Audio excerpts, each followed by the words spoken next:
Hello. In a previous screencast, we identified the term culture as a way of life for a group of people. We further went on to define civilization as an advanced form of culture. What are these advanced features that makes a culture civilized? Well, in this screencast, we'll identify and briefly describe 8 features that are commonly accepted as measures of civilization. Starting in order, we'll run through cities, government and laws, religions, jobs, social classes, art and architecture, public works, and finally, writing. Remember that early cultures tended to travel in nomadic groups of 20 to 30 people. These groups were efficient in that they could generally provide enough food to feed themselves, but it really didn't provide for a more diverse environment. When man started to settle down, cities allowed him to become civilized by forming larger social groups. With more people and more resources in one place, civilization could go nowhere but up.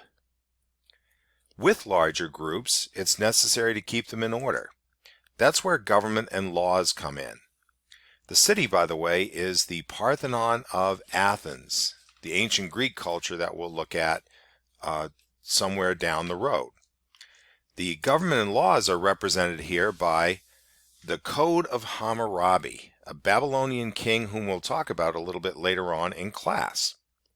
The purpose of government and law is to keep that social order in these larger groups and prevent chaos.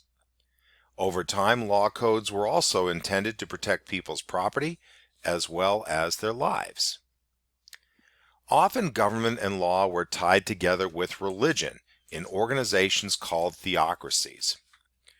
Religion not only provided people with an explanation of how the world or universe works, but it also provided them with a system of ethics of right and wrong.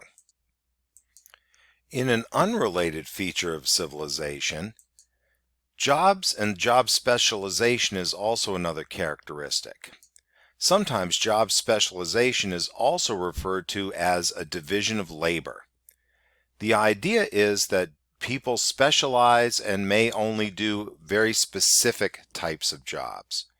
For example, today, if you want your teeth fixed, you don't talk to your plumber, you go to the dentist. And if your pipes are broken, you go to your plumber and you don't go to a dentist. So what this does, in theory, is provide greater efficiency because people are doing jobs that they're skilled in, trained in, and therefore produce a better quality of work. Think of the different specializations that people go to schools and tech centers to train for, and you get some idea of how this works. Our next feature of civilization is the notion of social classes, which, as you'll see from the Egyptian pyramid here, are often divided up according to jobs. Social classes in a general sense is the idea of sorting or ranking people by certain standards. Jobs are one example. Others could relate to money, religious beliefs. Sadly, race and gender have played parts in social classes, levels of education. Think about the different ways that people have been sorted and separated into categories, usually with the idea that some are higher than others and some are lower than others. It's a sad thought, but it is a fact of history that that's often been the case. The one advantage of social classes in most early civilizations in particular is that they help to maintain the social order. Notice that the social classes here in Egypt, as they have been in most societies, is in the shape of a pyramid. Think of a real stone pyramid, for example. You have a large foundation of stones that tends to support the upper levels of the pyramid, in much the same way that you have a mass of people at the bottom half of the social ladder or social pyramid who help to support and maintain those at the top. This hasn't always been an easy relationship, as some historical events we'll cover during the year will show you.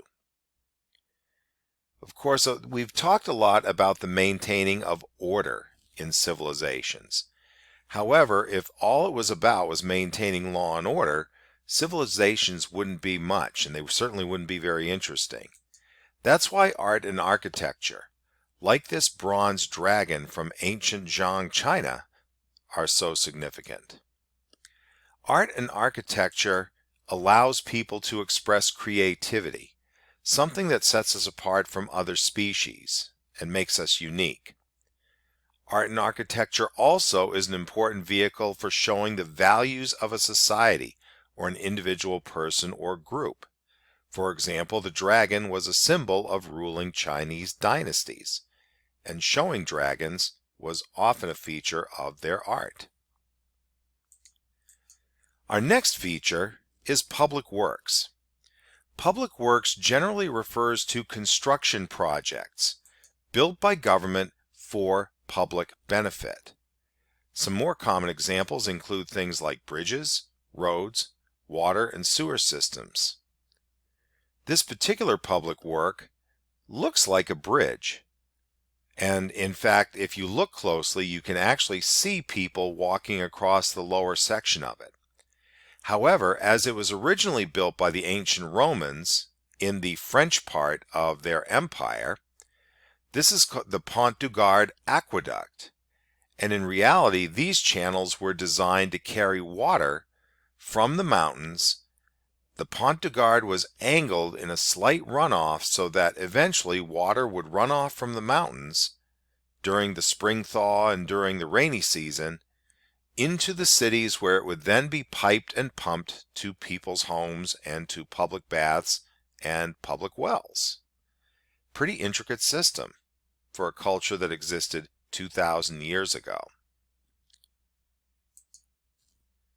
Our last example of a feature of civilization is writing. This particular example is a clay tablet containing cuneiform. Cuneiform was wedge-shaped writing. You can see the styli here to the right, which were used to make impressions in different patterns inside the clay tablet. The Sumerians were one of the first civilizations, and certainly one of the first to use writing. Originally, writing served a very functional purpose, keeping records of trade, laws, religious teachings, once again in the interest of keeping order in a larger culture and civilization. However, writing eventually becomes entwined with art, in the sense that writing could be used to record the myths, the songs, the poems, the history that traditionally had only been handed down orally from one generation to the next. You'll be looking at the Saga of Gilgamesh, which is a Sumerian story that is often considered to be the world's oldest known literature. Those are the 8 elements of civilization, or features of civilization, that we're going to be using as reference points. In your packet, your early Civ packet, take a look at the other graphic organizers that we've got and think about specific examples of modern features of civilization. What are some examples of public works and writing and religion and cities and social classes that you observe in our own society, our own civilization? What are some historical examples that you can think of, whether from U.S. or world history? We'll take up a lot of these topics over the course of the year. See you again soon.